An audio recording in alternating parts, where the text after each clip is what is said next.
এই পৃথিবীতে এমন অনেক ঘটনা ঘটে যা আমাদের স্বাভাবিক বিচার বুদ্ধি দিয়ে ব্যাখ্যা করতে পারি না।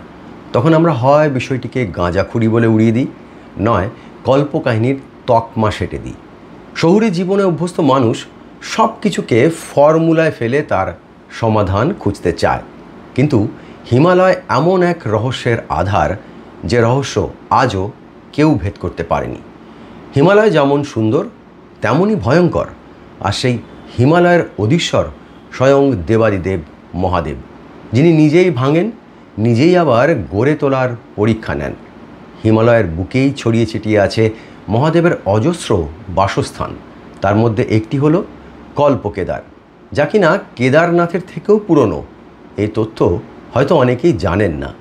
কল্পকেদার এক রহস্যময় মন্দির, প্রকৃতির তাণ্ডবে বারবার হারিয়ে যায় কিন্তু পুনরায় ফিরে আসে। তাই পণ্ডিতরা এই মন্দিরকে চলমান মন্দির বলে আখ্যা দিয়েছেন, যা ধ্বংস হয়েও ফিরে ফিরে আসে। কিন্তু এবার কি হবে? এবার কি চিরতরেই হারিয়ে যাবে কল্পকেদার, নাকি আবার জেগে উঠবে ধ্বংসস্তূপের ভেতর থেকে? প্রিয় বন্ধুরা, আমি চিনু। আজ শোনাবো রহস্যময় কল্পকেদারের কাহিনী, যে কাহিনী কল্পনার ডানায় ভর করে লেখা নয়। এই কাহিনীতে খুঁজে পাবেন পুরাণ, ইতিহাস ও তথ্য। হ্যাঁ, আপনাদের অনেকের দাবি মেনেই তৈরি করছি এই প্রতিবেদন, তাই ধৈর্য ধরে পুরোটা দেখার অনুরোধ রইল। গঙ্গোত্রী থেকে মাত্র 20 কিলোমিটার দূরে ধারালি বলে একটা ছোট্ট জনপদ ছিল, প্রকৃতির তাণ্ডবে যা আজ অতীত। এই ধারালিতে কিছুদিন আগেও দাঁড়িয়েছিল এক প্রাচীন মন্দির, কল্পকেদার। শিবের উদ্দেশ্যে নিবেদিত এই মন্দিরের ইতিহাস কোনোদিনই সোজা পথে হাঁটেনি। কখনো পুরাণ গাথার রোমাঞ্চ, কখনো গ্লেসিয়ারের বুকে সলিল সমাধি, কখনো প্রাকৃতিক তাণ্ডবে ভ্যানিশ হয়ে যাওয়া, আবার কখনো মাটি ফুঁড়ে বেরিয়ে আসা। এই মন্দিরের কাহিনী যেন একেবারে থ্রিলার ধর্মী ওয়েব সিরিজের মতো টান টান। শাস্ত্রমতে কল্প মানে এক বিশাল সময়চক্র। ওই ইংরেজিতে তর্জমা করলে বলা যায় vast cosmic cycle of time. আর কেদার মানে শিবের আবাস। কল্পকেদারের অর্থ হলো শিবের এমন এক আবাস যা যুগ যুগান্তের সাক্ষী। স্কন্দপুরাণের কেদারখণ্ডে বর্ণিত আছে এই জায়গাটি শিবের 12টি জ্যোতির্লিঙ্গের আধ্যাত্মিক শক্তিসূত্রের সঙ্গে সংযুক্ত, মানে ইংরেজিতে যাকে বলে spiritual energy circuit of the 12th জ্যোতির্লিঙ্গাস। অনেকে মনে করেন কল্পকেদার ছিল এমন এক তীর্থযাত্রার কেন্দ্র যেখানে তপস্বীরা ব্রহ্মাণ্ড চক্র উপলব্ধির সাধনা করেন। কি শুনতে কঠিন লাগছে? সহজভাবে বলতে গেলে যাকে বলে কসমিক সাইকেল অব দ্য ইউনিভার্সের সাধনা করা। হ্যাঁ, কসমিক সাইকেল অব দ্য ইউনিভার্সের সাধনা করা। এবার একটু পুরাণ ও মাইথোলজির দিকে ফেরা যাক। স্থানীয় জনশ্রুতি বলে কুরুক্ষেত্র যুদ্ধের পর পাণ্ডবরা মহাপ্রস্থানের পথে যাওয়ার সময় এই মন্দির নির্মাণ করেছিলেন। রক্তক্ষয়ী যুদ্ধের পর এমনিতেই তারা গ্লানি ও পাপবোধে ভুগছিলেন। তাদের বিশ্বাস ছিল কেদারেশ্বরের আশীর্বাদ ছাড়া মুক্তি অসম্ভব। তাই ভগবান শিবের উদ্দেশ্যে এখানে স্থাপিত করেন কল্পকেদার মন্দির। কল্পের মতো চিরন্তন যে কেদার, সেই হলো কল্পকেদার।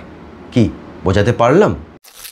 কথিত আছে এই মন্দিরে এমন এক লিঙ্গ স্থাপিত ছিল যা স্বয়ংভূ বলে মনে করা হতো।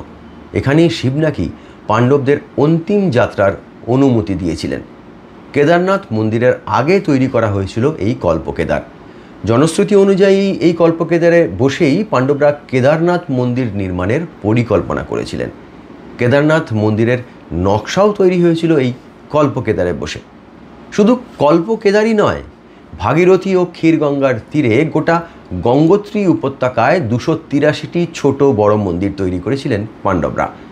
ভাবছেন এত মন্দির, তাহলে কোথায় গেল সেই সব মন্দির? কালের গহ্বরে হারিয়ে গেলেও তার তো কিছু ধ্বংসাবশেষ থাকবে নাকি? আসলে কি জানেন তো, ওই যে শুরুতেই বলেছিলাম না যে হিমালয় এক অনন্ত রহস্যের নাম, যার কুল কিনারা পাওয়া যায় না।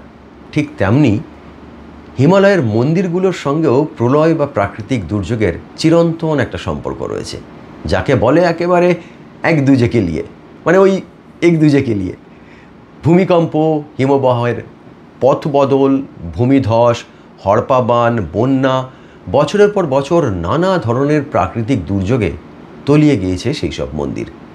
এই কল্পকেদারও সেই নিয়মের বাইরে নয়। অন্তত দুবার প্রাকৃতিক তাণ্ডবের শিকার হয়েছিল এই মন্দির, কেউ কেউ বলেন 3 বার। স্থানীয়দের মতে প্রায় 500 বছর আগে ভয়ঙ্কর এক ভূমিকম্পে মন্দিরের চূড়া ভেঙে পড়ে। গ্রামবাসীরা অনেক কষ্টে আবার সেই মন্দির গড়ে তোলেন, আবার শিবের আরাধনা শুরু করেন। এরপর অষ্টাদশ শতাব্দীতে ক্ষীরগঙ্গার প্রবল বন্যায় মন্দির ভেসে গিয়ে মাটির নিচে চাপা পড়ে যায়। কয়েক বছর ধরে কেউ মন্দিরের কোনো খোঁজই পায়নি। উধাও হয়ে গিয়েছিল কল্পকেদার। পরে স্থানীয় সাধু সন্ন্যাসীরা নদীর স্রোত ঘুরিয়ে মন্দিরের ধ্বংসাবশেষ উদ্ধার করেন। এই খবর তখনকার ব্রিটিশ শাসকদের রিপোর্টেও উল্লেখ করা হয়েছিল। 1812 সালে ক্যাপ্টেন রিচার্ড হেস্টিংস তার এক রিপোর্টে লিখেছিলেন, ক্ষীরগঙ্গার জলোচ্ছ্বাস গ্রাস করেছিল ধারালির পুরনো পাথরের মন্দিরটিকে। স্থানীয় সন্ন্যাসীরা নদীর ধারা ঘুরিয়ে তাকে আবার দর্শন করার যোগ্য করে তুলেছেন। এটা কিন্তু সেই 1812 সালের কথা। ব্রিটিশ যুগের নথি ছাড়াও কিছু বিদেশি অভিযাত্রীর ডায়েরিতেও কল্পকেদারের উল্লেখ পাওয়া যায়। 1840-এর দশকে ওই ইংরেজ অভিযাত্রী জেমস ট্রেল লিখেছিলেন, ধারালির আশেপাশে বহু পুরনো মন্দিরের ধ্বংসস্তূপ ছড়িয়ে আছে। গবেষকরা মনে করেন সেই ধ্বংসস্তূপই কল্পকেদারের পুরনো অংশ। 1 দশক আগে আবারও প্রকৃতির কোপে ধ্বংস হয় এই কল্পকেদার মন্দির। পাহাড়ি ধস ও বন্যায় পুরো জায়গাটাই চাপা পড়ে গিয়েছিল। স্থানীয়রা বলেন সেবার আর মন্দিরের কোনো চিহ্নই বাঁচেনি, মানে কোনো চিহ্নই ছিল না, খুঁজেই পাওয়া যায়নি মন্দির। শুধু কিছু পাথরের ভগ্নাংশ সেবার ক্ষীরগঙ্গার ধার ঘেঁষে পড়েছিল। আশ্চর্যজনকভাবে বন্যার জল সরে যাওয়ার পর কাদামাটি বা মালবা সরাতে গিয়ে মন্দিরের ঘণ্টা আর কিছু খোদাই করা শিলালিপি দেখতে পাওয়া যায়। তারপর পাথরের চাই বা ওই মালবা আর কি বা কাদামাটি সরানোর পর দেখা যায় মন্দিরকে ফের নতুন করে কল্পকেদারকে গড়ে তোলা হয়। কল্পকেদার যারা গিয়েছেন তারা জানেন যে এই মন্দির দর্শন করতে হলে সিঁড়ি দিয়ে 12 ফুট নিচে নামতে হতো। হিমালয়ের আর কোনো শৈব তীর্থে নিচে নামতে হয় না। ভেবে দেখুন, সবই কিন্তু ওপরের দিকের উচ্চতায় অবস্থিত, অর্থাৎ আপনাকে চড়াই ভেঙে ওপরে উঠে মহাদেবের দর্শন করতে হয়। কিন্তু কল্পকেদার মাটির লেভেলের নিচে অবস্থান করত। অনেকে বলেন কল্পকেদার আসলে সময়ের চাকাকে পিছনে ঘুরিয়ে অতীতের কাছে পৌঁছে দিত, তাই ওপরে নয় নিচের দিকে নেমে দর্শন করতে হতো কল্পকেদারকে, মানে বর্তমানের দিকে পিঠ রেখে অতীতের দিকে হাঁটা।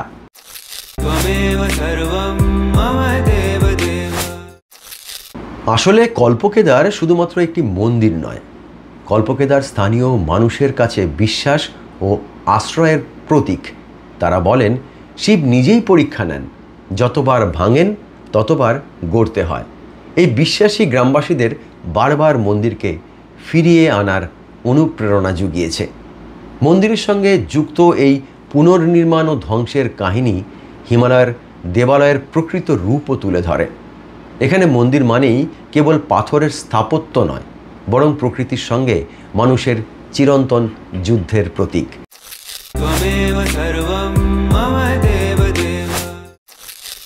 গবেষক ও ইতিহাসবিদরা কি বলছেন সেটাও একটু জেনে নিই। আধুনিক গবেষণায় দেখা গেছে যে গঙ্গোত্রী ও ক্ষীরগঙ্গার আশেপাশের এলাকার ভৌগোলিক গঠনই আসল সমস্যার কারণ। পাথুরে মাটি, বারবার ভূমিকম্প আর হঠাৎ করে মেঘ ভাঙা বৃষ্টির ফলে বারবার ভেসে যায় এই অঞ্চল। ফলে মন্দিরগুলোর শতাব্দীর পর শতাব্দী একই রকমভাবে দাঁড়িয়ে থাকাটা আর কি খুব কঠিন। খেয়াল করে দেখবেন যে উত্তরকাশী জেলায় প্রতি বছরই কিছু না কিছু প্রাকৃতিক দুর্যোগ লেগেই থাকে। পণ্ডিত গোবিন্দনাথ শর্মা তার প্রবন্ধ দ্য লস্ট শ্রাইনস অব ভাগীরথী ভ্যালিতে কল্পকেদারকে চলমান মন্দির বলে আখ্যা দিয়েছেন, কারণ ইতিহাসের পাতায় এই মন্দির বারবার হারিয়ে গিয়েছে, আবার তাকে মানুষ খুঁজেও পেয়েছে। আজ কল্পকেদারের জায়গায় দাঁড়ালে দেখবেন ইতিহাসের সেই একই ঘটনার পুনরাবৃত্তি। গত 5 অগস্ট ধারালিতে যে দুর্যোগ নেমে এসেছিল তার জেরে ভ্যানিশ হয়ে গিয়েছে এই কল্পকেদার মন্দির। চারদিকে ধ্বংসস্তূপ আর বড় বড় বোল্ডারের স্তূপ, প্রকৃতির তাণ্ডবের দগদগে স্মৃতি।